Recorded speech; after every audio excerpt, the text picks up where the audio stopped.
Hello and welcome to a live Deprogrammed with Keri Smith from the road, live from an undisclosed location, I should say. Welcome. I know it's an unusual time. I know it's 6 o'clock Central on a Friday, and most people are watching Friday Night Tights, which I can't blame you. One of my favorite shows. But I figured since I didn't get a chance to do a live video today at our usual time at 1 o'clock, that I would just tune in tonight and say hello. And because the world is moving so fast. So welcome those of you who are here, who could be here. And I hope you're having a good night. Hey, Dan, good to see you. We're going to do probably a short one and then have some fun. And so, like I said, there's so much happening in the news. I figured we could do a quick one on Tim Walz. Tim Walz. He's the vice presidential pick for Kamala Harris, the unelected nominee. Didn't have to win a primary, just selected as the nominee. And now he's been selected as her running mate. And I think that he's overall, he is a bad choice for her. I don't think he brings anything to her ticket. He's more of an open communist than she is on his policy positions. So unless they're trying to go, if for some reason they thought they didn't have the Antifa block locked down, well, now they've got Tim Walz to help with that. I don't think he brings anything to the ticket. And I hope that he does not drop out. I've seen people saying they think he might drop out because of this Stolen Valor thing that we're going to talk about quickly. But I really hope he doesn't. I think he only hurts the ticket. As for her, the crowds, people were talking about the crowds that she's drawing. And people are arguing about whether it's inflated or not, the support. Like I said before they replaced Biden, I was in a stream with Mikey and several other people, and I was saying, honestly, if they picked her, it would be a little scary because all the left cares about, all the woke, all that they care about is race and sex. They're racist and they're sexist. They are in my old belief system. They're in the woke belief system. And so they don't care how dumb she is. They don't care that she rattles on without saying anything of substance. These clips of her making an ass of herself, it doesn't matter to them. As long as she is not severely cognitively impaired like Biden was. Remember, these are people who looked us dead in the face and told us there was nothing wrong with Biden. So they really don't care.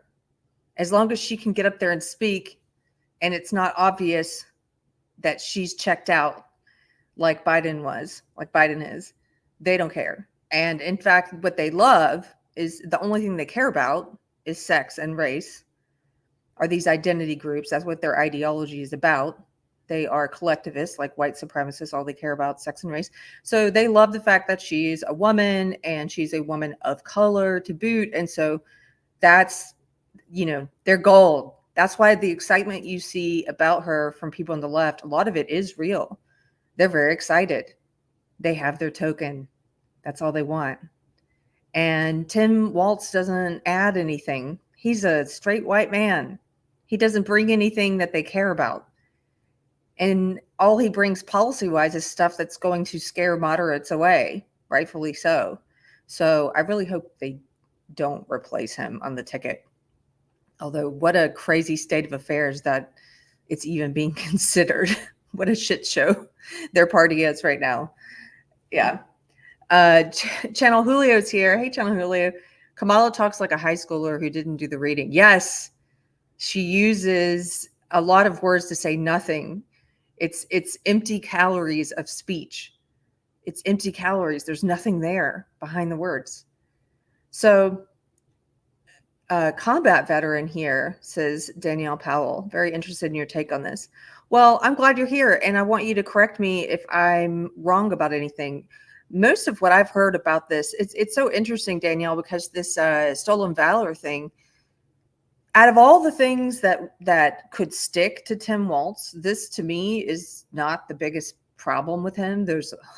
I think he's an open communist, as I said. He cheered while his state, Minnesota, descended into fiery riots and businesses were burned to the ground and 2 people died, and he supported these terrorists, these BLM riots. This is the governor who put tampons in little boys' bathrooms across the state in schools.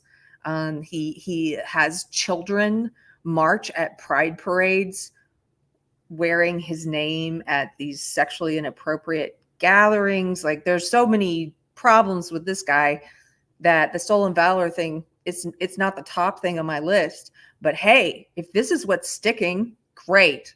I'm glad for any criticism of him that some people in the middle perhaps are taking seriously.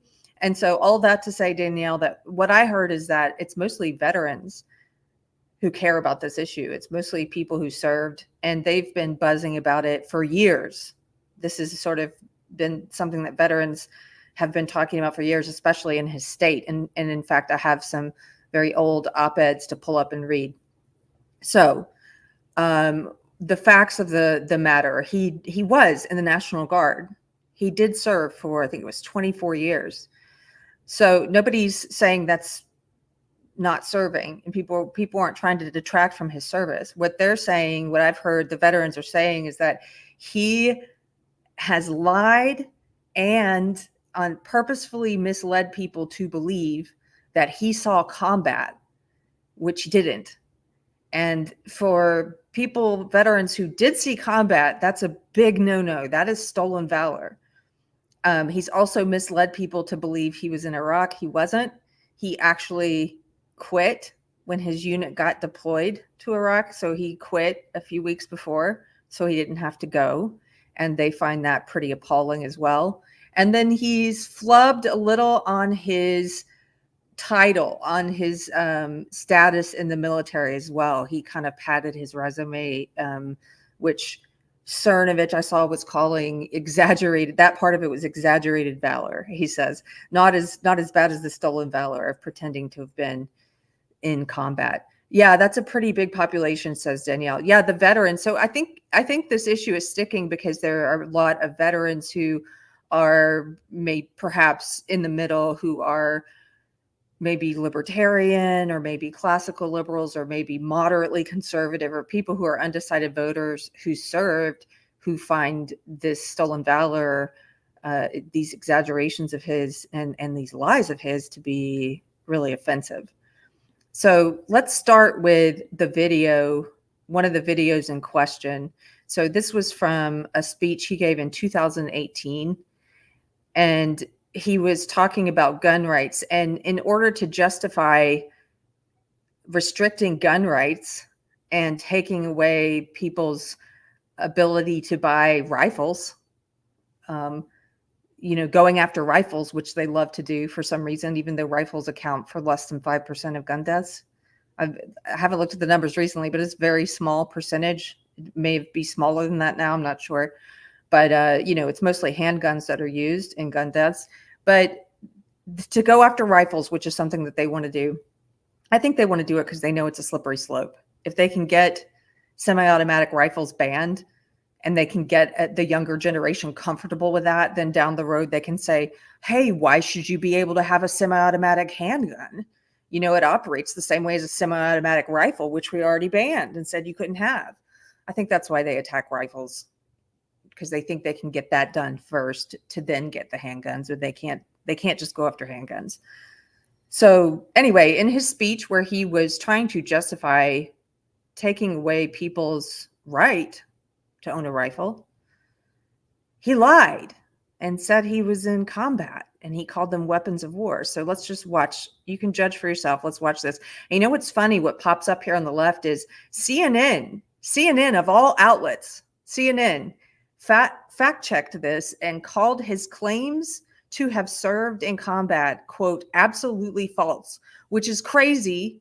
I'm actually shocked that CNN, of all places, would do a bit of journalism. That's shocking to me, but here, let's watch what he said. Hope woke up like many of you did 5 weeks ago and said, Dad, you're the only person I know who's in elected office. You need to stop what's happening with this. I'll take my kick in the butt for the NRA. I spent 25 years in the Army and I hunt. And I gave the money back. And I'll tell you what I have been doing. I've been voting for common sense legislation that protects the Second Amendment, but we can do background checks. We can do CDC research. We can make sure we don't have reciprocal carry among states. And we can make sure that those weapons of war that I carried in war is the only place where those weapons are at. We can make sure that those weapons of war that I carried in war, that's what he said, that those weapons of war that I carried in war, except he didn't see combat. What weapons of war are those, Tim Walz? What weapons are those? So J.D. Vance, who is the vice presidential nominee on the Republican ticket, he's been calling him out. J.D. Vance, of course, who did serve. J.D. Vance accuses Tim Walz of lying about military service, stolen valor, garbage, he calls it. I love it that he's not pulling any punches. He's calling it garbage. Walz abandoned his unit before they shipped out to Iraq, Vance says. Senator J.D. Vance from Ohio accused Minnesota Governor Tim Walz of dodging his military service and misleading the country about his veteran status on Wednesday. Vance made the statement while taking questions from reporters at a campaign rally in Detroit. A reporter asked Vance about Walz's attempt to frame him as a member of the elite who attended an Ivy League school. Oh, that's the real kicker, is Walz is trying to say he's a member of the elite because he went to an Ivy League school. J.D. Vance came from nothing. He's from White Cracker South, okay? Some of you, I'm from White Cracker South. I'm, you know, cracker country, cracker culture. That's where he came from, nothing, and he worked his way up. And they're trying to say he's the elite. It's because he's an outsider. It's because he wasn't born with that silver spoon. But let's listen to what he said. Vance said, quote, "I came from a family where nobody in my family had ever gone to law school. I grew up in a poor family. The fact that Tim Walz wants to turn it into a bad thing, that I actually worked myself through college, through law school, and made something of myself, to me, that's the American dream. And if Tim Walz wants to insult it, I think that's frankly pretty bizarre," Vance said. And then he continued. Look at this goober on the left here. He continued and said, "As a Marine who served his country in uniform when the United States Marine Corps, when the United States of America asked me to go to Iraq to serve my country, I did it. I did what they asked me to do, and I did it honorably," he said. When Tim Walz was asked by his country to go to Iraq, you know what he did? He dropped out of the Army and allowed his unit to go without him. These men he's supposed to be leading. He's supposed to be leading them, but he dropped out. That was me cutting in there. I'll continue with what Vance said. He said, when Tim Walz was asked by his country to go to Iraq, you know what he did? He dropped out of the Army and allowed his unit to go without him, a fact that he's been criticized for aggressively by a lot of the people that he served with. I think it's shameful to prepare your unit to go to Iraq, to make a promise that you're going to follow through, and then to drop out right before you actually have to go. Vance went on to highlight comments from Walz on gun control, saying the governor had used his questionable military history in an attempt to push gun restrictions. And that's the clip we just watched. Quote, he said, "We shouldn't allow weapons that I used to use in war to be on America's streets." Well, I wonder, Tim Walz, when were you ever in war? When was this? What was this weapon that you carried into war, given that you abandoned your unit right before they went to Iraq? And he's not spent a day in a combat zone. What bothers me about Tim Walz is the stolen valor garbage, Vance said. And this article continues to say Walz left the National Guard in May of 2005 after 24 years of service. According to Army Lieutenant Colonel Ryan Rossman, Director of Operations for the Minnesota National Guard, his unit was not given deployment orders to Iraq until July. He had put his retirement papers in 5 to 7 months prior to his retirement that May. Walz has also faced scrutiny about whether he served in Operation Enduring Freedom. His battalion was sent to Europe, in his case to Vicenza, Italy, to train units in artillery.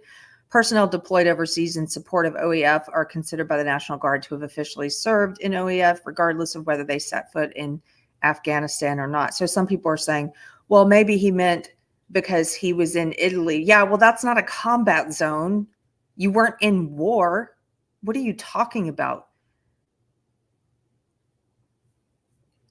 What is he talking about? The weapons I used in war. Okay. And then they issued a statement now. Look at this. Tim Walz misspoke. They said it's okay, guys. He just misspoke. Tim Walz misspoke when he discussed using weapons in war, campaign says.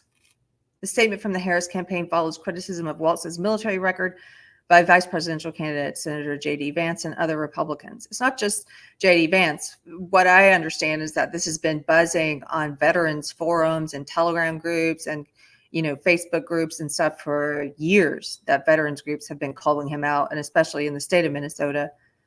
And so, it's not just Vance who's calling him out. Minnesota Governor Tim Walz, quote, misspoke in a 2018 video circulated by the Harris campaign.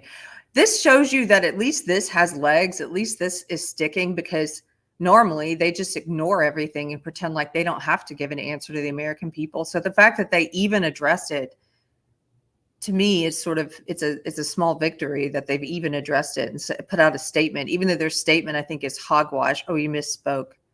He didn't mean to give you the impression he served in war in a combat zone. Well, that's what he said. How do you accidentally give that impression? Okay. Minnesota Governor Tim Walz misspoke in a 2018 video circulated by the Harris campaign earlier this week that included the vice presidential candidate talking about his handling of weapons, quote, in war, end quote, a campaign spokesperson said Friday. The clarification comes after Republicans led by veteran and vice presidential candidate J.D. Vance have attacked Walz over his military record. Governor Walz would never insult or undermine any American service to this country. In fact, he thanked Senator Vance for putting his life on the line for our country. It's the American way, a campaign spokesperson said in a statement. In making the case for why weapons of war should never be on our streets or in our classrooms, the governor misspoke. Okay. He did handle weapons of war. He has picked up a rifle and believes strongly that only military members trained to carry those deadly weapons should have access to them. Really? Because does that mean all guns? It does. It does. Those deadly weapons. Does that also mean semi-automatic handguns? It does. They're going for the thing they think they can get first, which is rifles. They think they can get that because they've done a pretty great psyop at convincing most of the ignorant masses who don't know anything, the ones who don't shoot. I'm talking about the portion of Americans who don't have guns.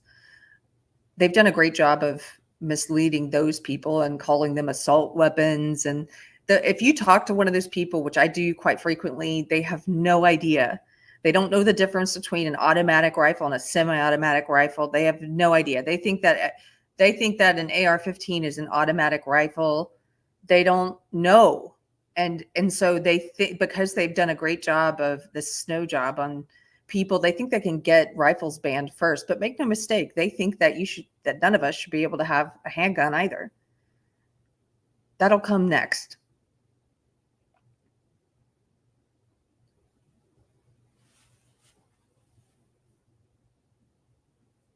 So they say he misspoke. Let me show you this old op-ed from 2006. This is from a veteran. Now, this is really small and hard to read. I'm going to read it for you. I know you can't read it there. Tim Walz is misleading voters. This is an op-ed by Tom Hagen in Minnesota. And this is from 2006. Okay, he says, Tim Walz is misleading us about his military service. As Minnesota military reservists who have served in Iraq, we are disappointed. We don't criticize his service. To our knowledge, he served honorably. But through artful omission Walz is leaving the impression that he served in the combat zones of the current conflict. The truth is that he served in Italy. There is a significant difference between Walz's garrison service in Italy and the extreme danger that young men and women are facing in the combat zones of Iraq and Afghanistan. But even more disturbing is the fact that Walz quickly retired after learning that his unit, Southern Minnesota's 1,125 FA Battalion, would be sent to Iraq. For Tim Walz to misleadingly give the impression that he served in a combat zone is bad enough. For Tim Walz to abandon his fellow soldiers and quit while they needed experienced leadership most is disheartening. It dishonors those brave American men and women who did answer their nation's call and who continue to serve, fight, and unfortunately die in harm's way for us. So that was from some fellow military reservists who actually did serve in a combat zone in Iraq. And there's several of those op-eds. You can find lots. Like I said, this has been going on for a while in Minnesota with people calling this out. I've got something here I also want to read to you. This is from one of our friends from the chat, Miss Becky, who said she couldn't be here tonight, but she is from Minnesota, and I'm going to read some of the stuff she has to say about him. I told her I was going to read this, so Becky says, now this is from, again, a local, and I appreciate the local perspective.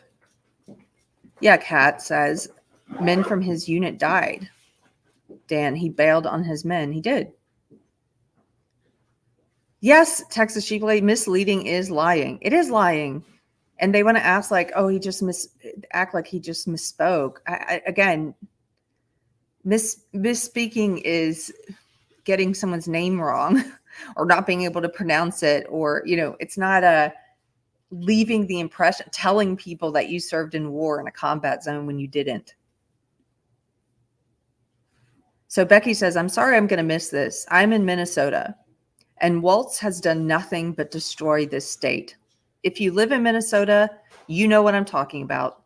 I lived in Minneapolis for 8 years during and after college. Minneapolis was a lovely, culturally diverse downtown. I lived just a block off Loring Park, right near the Basilica and Hennepin Avenue. Nicollet Mall used to be a safe area to grab a coffee, visit a vintage bookshop or pub in the evening. There were beautiful fountains, museums, and shops to see. Now it is a hellish cesspool of homelessness and crime, with hundreds of businesses boarded up, and it looks like an absolute war zone. It's amazing what 20 years and one governor can do to a state. Minnesota is a sanctuary state. He also passed a series of laws officially giving illegal migrants the ability to vote in our election. He allowed illegal immigrants to automatically get a photo ID upon entering the state. Then he passed another law that automatically registers people to vote when they sign up for that Minnesota state ID. Coincidence? I think not. So not only do illegal immigrants automatically get an ID when they enter here, they are automatically registered to vote. If you haven't watched Alpha News, the Fall of Minneapolis documentary, which is on YouTube, I highly suggest that everyone watches it. I'm so glad I moved to rural Minnesota and I no longer live there. However, I do miss the culture, museums, and the way of life that used to be. It will never, all caps, never be that way again. There is no way to get that back. No business will ever build there again, and our entire state is struggling. Property taxes doubled across the board last year, and many people are having to sell their homes and move out of state. It's beyond crazy here. So I thought that was great, just to have a perspective of someone who's in the state to share. Thank you, Becky. Tampon Tim, says Dan. Maybe that'll be the new nickname. We've been kicking around nicknames like Call Me Kamala. Of course, that's a good one. Tampon Tim. He put tampons in all the little boys' room because, you know, little boys at school, they need tampons.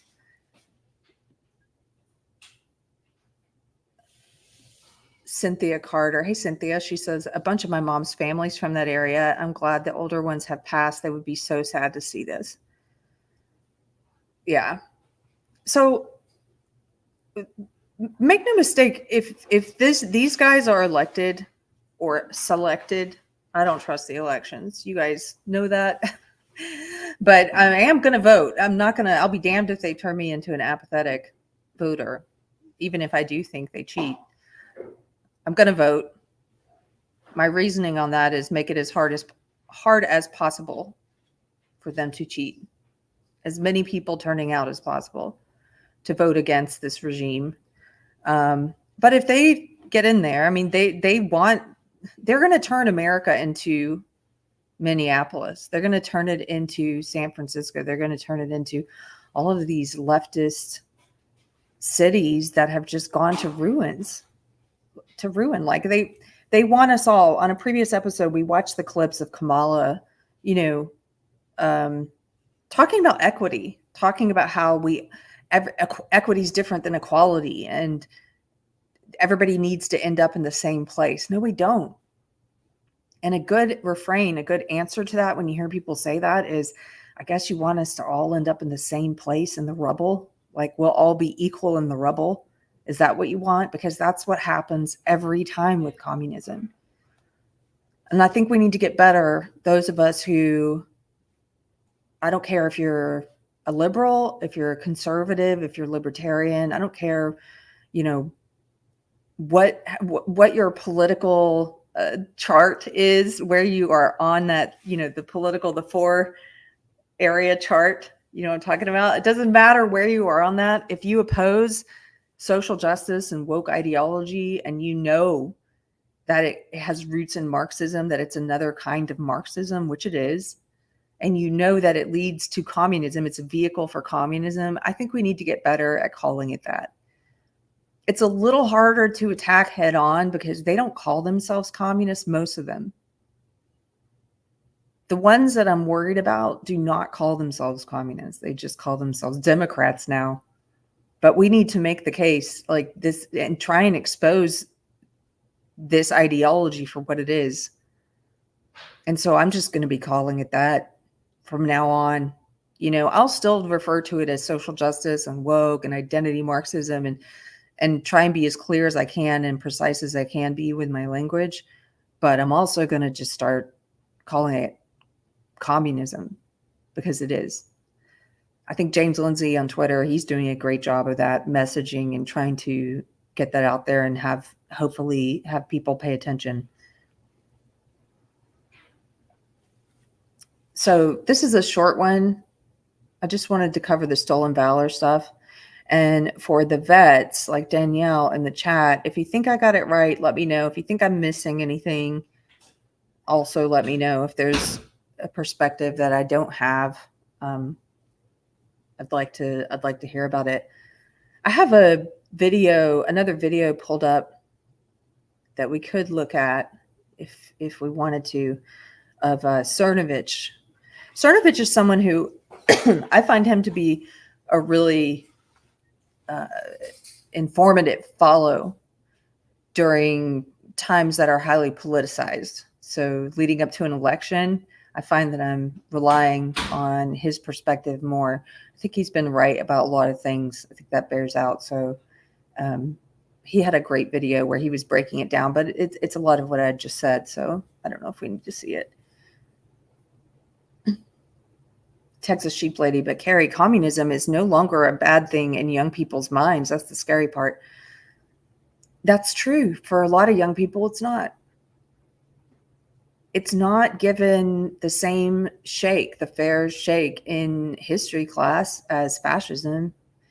It's not given the shake that it should be given. That's for sure. It's kind of chic. It's considered, people put images of Che Guevara on their luggage or, when I was a young woke entertainment assistant in Hollywood, there was a comedian I worked with. We did a Che Guevara t-shirt. People view it as cool. They don't even know who he is or what he did. Like they you're right. It's a lot of ignorant people. But I think for those people are lost anyway, maybe Texas Sheep Lady, those leftists who think communism's cool, like they're lost anyway. But there's a lot of people in the middle who are undecided that I think if we can point out how this is communism, how they are communists, I think that that could go a long way. That's just my gut.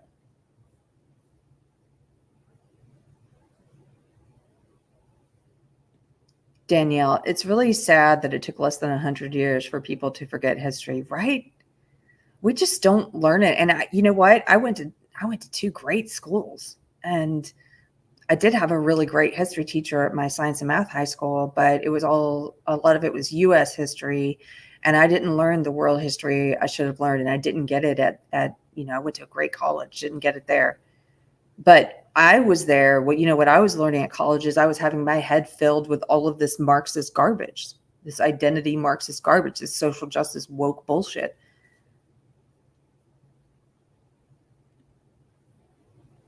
Somebody says, Distic says it's punk rock to be a commie. They made it that for a while. They made it seem like that, right? But I think we have an opportunity here to change that. I really like those memes. I think we should really lean into the memes and the messaging that has to do with, in this day and age, in this culture, the most rebellious thing you can do, the most punk rock thing you could do in this day and age is to be a monogamous, married Christian with kids. Like, it's true, though. It's true. To contribute to society. That's the most punk rock thing you could do these days, is to believe facts like, hey, men are not women. That makes you punk rock these days. Opposing that regime makes you punk rock. I mean, think about it. Their regime, those people who think they're punk rock and think that they're part of the resistance, they called themselves the resistance when they were marching against Trump and they were wearing all the pink pussy hats and stuff. And it's like, you guys are on the side of all the corporations, they're all speaking woke. You're on the side of the government, the ones who were forcing people to shutter their small businesses. You're on the side of all of the elite, all of the establishment. You're on the side of big pharma. Give me a break. Big pharma, who is pushing not just the vax, but pushing the sterilization and mutilation of children. Like, you guys are the evil. You are the baddies. You know that meme? They're the baddies. And so we should lean into that messaging for young people. And I think the Gen Z people I've met, and this is just anecdotal, and I have no idea if it bears out across the country or if it's just because of who the young people I happen to meet in my life, which maybe that's going to tilt more towards based young people anyway. But the ones I meet are based. The ones I meet are sick. They're rebelling against this sexually promiscuous, anything goes, perverted. There's no right or wrong. There's no such thing as truth. Like, they're rebelling against all of that, the excesses of the millennials. So if that's not just the young people I know, if you guys know young people like that too, I mean, there are some people, I've read some studies that say Gen Z is on track to become the most conservative generation since the greatest generation.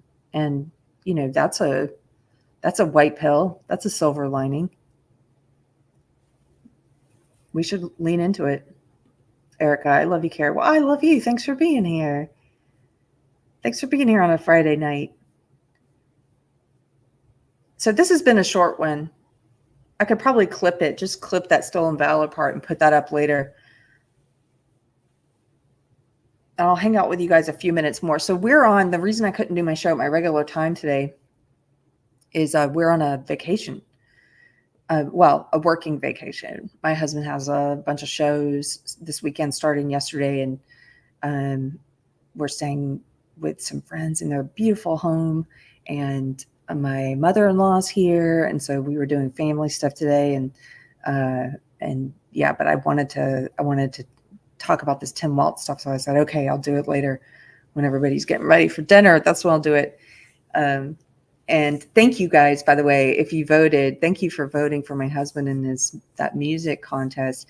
They made it to some wild card round. I don't really understand. If they make it past that, then they'll be in the semi-quarter finals, whatever that means. So if you've got the link, you can still vote for him every day until Sunday, I think. That's when they decide if he makes it to the quarterfinals or not. But I appreciate it, you guys. These online contests are sort of, I don't really like them. They're sort of a popular, they want you to go and harass people for clicks and stuff and for money. And we're not really a fan of that. But we were like, since you're in it, let's just see if you make it through to the quarterfinals. That'll be cool. Randy. Hey, Randy. Randy for $10. Thanks for supporting the channel. Randy, he says, Waltz is scum. Yes. Stolen Valor. Pro-mutilating and unaliving babies, loves the Chinese and is likely beholden to them.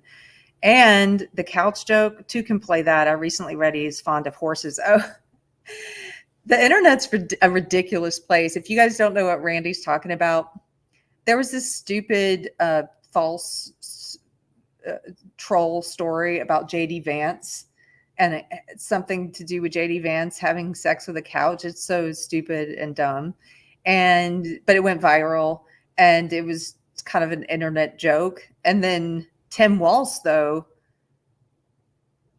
talked about it in a speech, like made fun of it and said, see what I did there? He was like, I'll debate Vance if he can get off the couch for, he said something like that, referencing this fake story. So then the internet did what the internet does, and they made a fake story about Walz.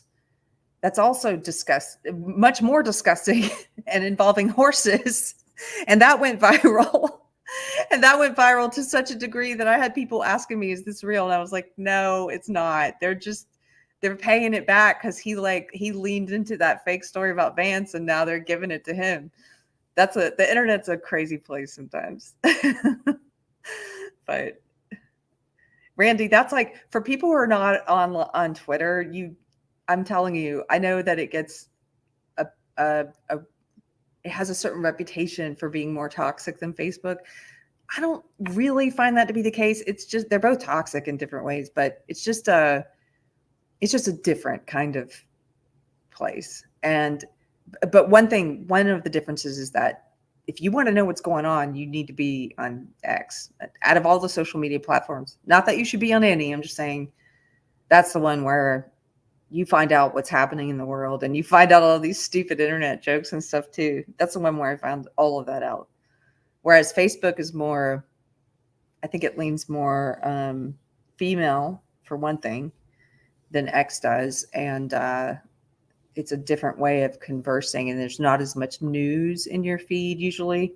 That's why I try to bring a lot of the news from X over to Facebook so people see it, because I feel like that's not as common there. It's toxic in a different way on Facebook. I don't know about you guys, but Channel Julio, my staycation starts tonight. Lots of landscaping around the dog and frog pond to do. Dude, get it, Julio. We've been working a lot too. So I'm finding, you can find a lot of joy in doing the work that you need to do to get the house looking right and get things the way you want it. Daniel, everybody's going on vacation. Daniel Road, happy vacation. Mine's coming up on Labor Day weekend. I've got friends coming in from out of state, and we're going to go to the Dayton Rodeo. It should be a lot of fun. Oh, I love the rodeo. If you guys don't live in a state that has a rodeo, man, you got to go to one that does. At least once in your life, you have to go to a rodeo. We had a friend visit us from Germany, he was 19. He had never been to America before. He's the son of one of our friends. And so he came to Texas his first stop for a couple weeks, and we took him to the rodeo, and it was so fun to see his face, and like he was just like, what is this? They had the part where the kids chase the calves. They what do they call that? I forget, but they have, if you can catch one, if you can rope it, then you win something. And like the first 20 kids who catch one of these baby cows and everything, I think it was so foreign to him, but he looked like he fit right in. We bought him, he got a cowboy hat and everything. And so somebody sitting on the other side of our German friend asked him, what's happening during this part? Or they asked him, they got there late, what's happening right now? And he was like, I do not know. I'm from Germany. I have no, like, he was like, I don't know what's happening. It was great. I love the rodeo. Oh, and the calf scramble. You got it. None of your business. The calf scramble. That's where all the kids chase the calves. You got to go at least once. And I feel the same way about the monster truck rally. There was a big monster truck rally in Austin one year, and that was a load of fun. It's just ridiculous. It's just excess, and lots of young kids that like little boys love that stuff. Some of the little girls love that stuff too. Just, trucks riding over other trucks. And they all have names like the Bone Crusher, goat roping. Yeah, that was happening. The calf run. Yeah. Texas Sheep Lady knows. Daniel, a couple of my friends are from New York City. And it was the same kind of thing. They had so much fun. Their favorite was when they had all the kids trying to ride the sheep. Your average patriot nerd. I only went to a rodeo once when I was a kid. I hardly remember it. Oh, dude, you got to go. Make it a date night or take a friend. Just something different. Somebody else I saw said they're getting ready to have a vacation too. Where's that at? Oh, go have fun with the fam. Oh, I am. They just got back. We're gonna cook. We were going to go eat out, and then the prices at this place we wanted to go were a little expensive. So we said, let's just make dinner. My husband is a good cook. I think I'm an okay cook. So we're gonna make something instead. With inflation, I don't know if you guys saw that headline that was going around the other day. Do I still have this up? This is funny. This is them talking down to us. It was this headline saying that inflation is our fault. Because this is a real headline. This isn't the Babylon Bee. It said inflation is our fault. It's the people's fault because we buy too many expensive things. And here it is. It was from The Atlantic. I checked too. This is not a fake one. Look at this. So stupid. Inflation is your fault. That's the headline. And it's in the category called ideas. I've got an idea. It's inflation is the people's fault.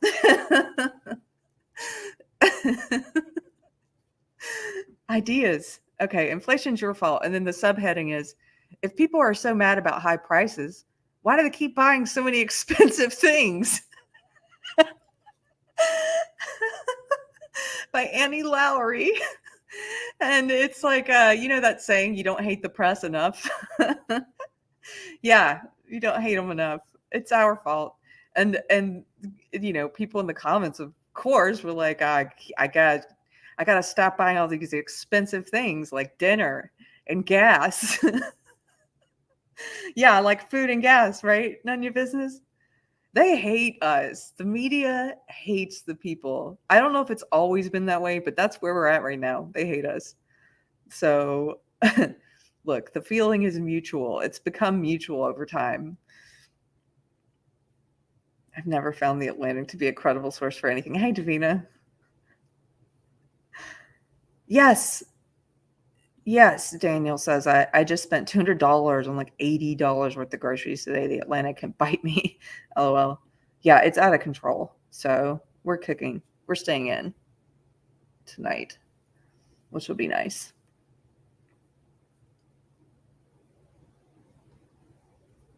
gaslighting to the extreme. Right, Dan? Hey, so before I go, yeah, Paul, the media are now nothing more than Democratic propagandists. That's exactly what they are. Robert Lowry says, I disavow that, Lowry. Hey, Robert, thanks for being here for this unusually timed video. I was going to just say something personal here at the end. If you pray, say a prayer for me, because I have been lately, my tolerance level has been shorter than usual online, and I'm aware of it. And so I'm praying about it. But if you pray, say a prayer. And maybe that's also happening to you. So I thought I would mention it because maybe you're finding that to be the case too. It's harder for me to show grace than it usually is, I guess, online. It's maybe this is a function of the election season heating up. You know what it is? My husband and I were talking about this. A big part of it is the gaslighting around the Olympics and biological sex. That really just kind of made me so angry because, like I said in my video about that, it's not just that they are lying. It's not just that their lies impact all these women who are competing and they are stealing spots from women and giving them to men in a sex segregated sport. It's not just that they're doing that they're stealing the spots, that they're stealing medals, that they're stealing money, that they're stealing scholarships and accomplishments from these women. It's not just that. And it's not just that they're also putting these women in danger. And if it's a contact sport, they're putting women in danger. Women are being injured. It's not just that. It's the lying on a mass scale to the American people, to the people of the world. It's lying to everyone on such a large scale about something so basic. That pisses me off. That's like the balls on these people. Literally, right? The balls on these people, but really, literally and figuratively, the balls on these people who want to say that men are women. And so around this issue, I've found it harder to have tolerance for people online, especially talking about the differences in social media, especially on Facebook. There tend to be more of these sort of keyboard warrior, they're sort of newly woke people who just come in and with great arrogance say stuff about, you bigot, da da da da da, that, she's a woman, period, end of story. It's like, it's not that. This guy that came in the other day and he was like, she's a woman, end of story. And I was like, okay, I was born a poor Black child, end of story. Does that not satisfy you? That's what you're doing to me. That's so stupid. You can't defend your argument or your opinion. You're just coming in here. It's a matter of faith for you. You're making these pronouncements of faith. Like, I'm just going to believe against all evidence, against XY chromosomes, against, a larger skeleton and muscle mass and what I can see with my own eyes, that this is a man, and the fact that he failed 2 gender eligibility tests, and the fact that they could easily prove that he was a woman. If he were a woman, they could prove that easily, and they're not going to because they know he's a man also. That you will come in here and say that she is a woman, end of story. And so I'm like, well, I was born a poor Black child, end of story. And this guy's like, does it say that on your passport? I'm like, it does. Now what? It does say that. Now what? This is the world you've created. These are the rules you've created. That it's enough for me just to say it says it on my passport and that end of story, right? It's infuriating. And so anyway, I have less tolerance for these people. And I gave him 3 or 4 tries and then I blocked him. I'm just like, I can't have any of these dorks, these arrogant dorks right now. I can't.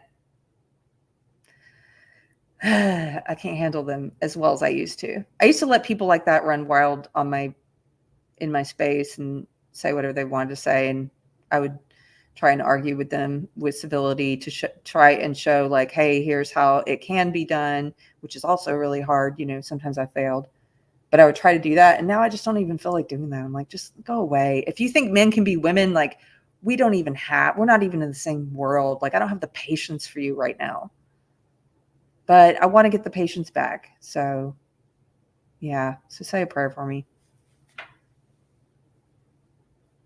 Say a prayer. Okay. Yes, Thomas, I agree with you. This is it exactly. I don't mind ignorant, but the arrogance is intolerable. Thank you. Thank you. If they were coming in with any sort of, well, this is what I read, and what do you think about this? If there's any room for conversation, that's fine. Conversation's great. But it's when they come in with that arrogance and say, end of story, you MAGA, and they always call you MAGA or whatever. There was another lady doing it, and she, oh my gosh, she said something about how anybody who thought that these men were men doesn't have emotional intelligence. And then she asked what she thought were very smart questions. You could tell it was just dripping with arrogance. She said basically, like, none of you people have emotional intelligence. And she said, why don't they ban very tall people from doing the high jump? Huh? Why don't they ban very strong people from being sumo wrestlers? Huh? And I said, okay, before we go down this route, like, in order to prove why your argument is wrong, I need to know something. I need to know, do you think that sports should be sex segregated? Because that's relevant to this conversation, and it's also relevant to this argument that you're trying to make. And she wouldn't answer. I asked her 4 or 5 times. It's a yes or no question. Do you think that sports should be sex segregated? Can we start there? Do you think they should be? And she's like, I'm asking you a question now. Are you going to vote for Donald Trump? Like, no, that's not how you're deflecting. I'm happy to talk about Donald Trump. That's not a secret who I'm voting for. But you're trying to deflect. Do you think sports should be sex segregated? And they won't answer, because if they don't know what their cult says about something, they won't give an answer. They really won't. She doesn't know what she's supposed to say to that. I'm like, run and ask your cult then. Run and ask them. What's your opinion on this part of it? Do you think that sports should continue to be sex segregated? She wasn't sure how to answer. Yeah, of course you're not.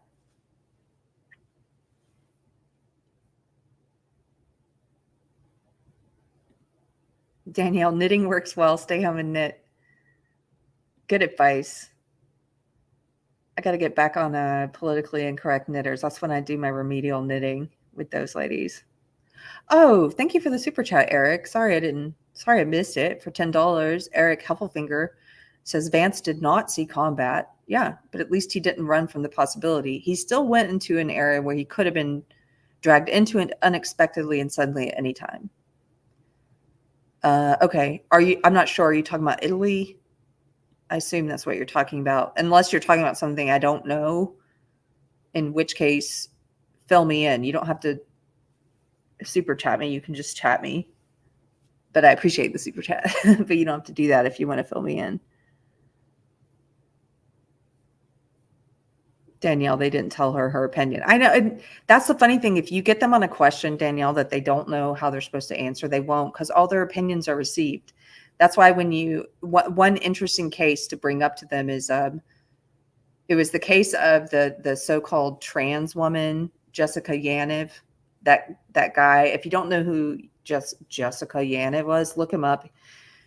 Really sick guy, predator, lots of issues, lots of legal issues as well with that guy, and just a total creep, and would go into girls' rooms and take pictures and ask young girls about their menstruation and stuff. He was just gross. He tried to organize nude swimming with kids. Like, this guy was gross. Anyway, one of the things he did is he would try and go and sue women to make money, just like an ambulance chaser, like suing people for supposed offenses. And he lived in Canada, so he could get away with a lot more of this lawfare. And so he would purposefully go and find spas or someplace where you get like waxing done, where they had a Sikh or a Muslim woman who would do the waxing, because then he knew for religious reasons, they would usually say they could not wax him because he still had also all of his male genitalia, and he is a man, and they're not allowed to see that. And they don't want to. Why should the government force them to? Why should a government force you to perform a service you don't want to perform? And so they would say no. And then he would file a lawsuit and say he was discriminated against because he was a trans woman. And so if you ask a woke person to this day, they don't know how to answer that.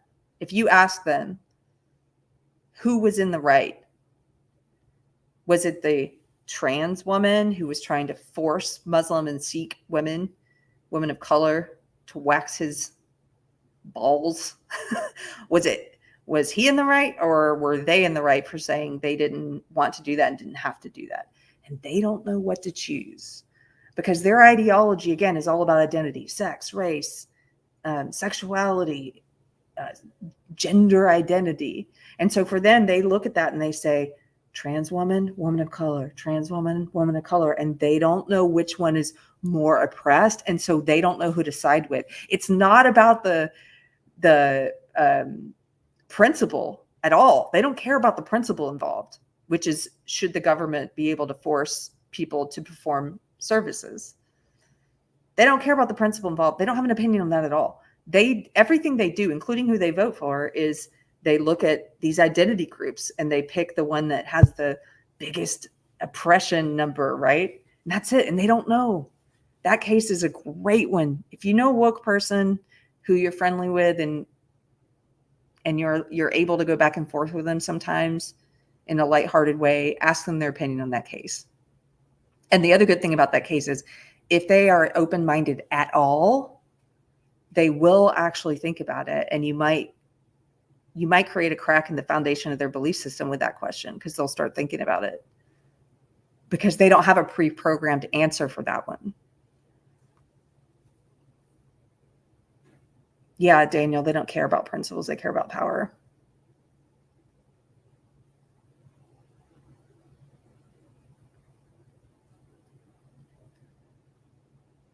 Somebody said Yaniv was the dude. Davina said Yaniv was the dude on the electric scooter. Was he at some point? I bet he was. I didn't know that part of it. I know he did a lot of gross stuff. Bitches, girl, as always, I appreciate your work. You sure have given me a lot of information to digest and share. I appreciate you, and I appreciate this encouraging comment. Thank you.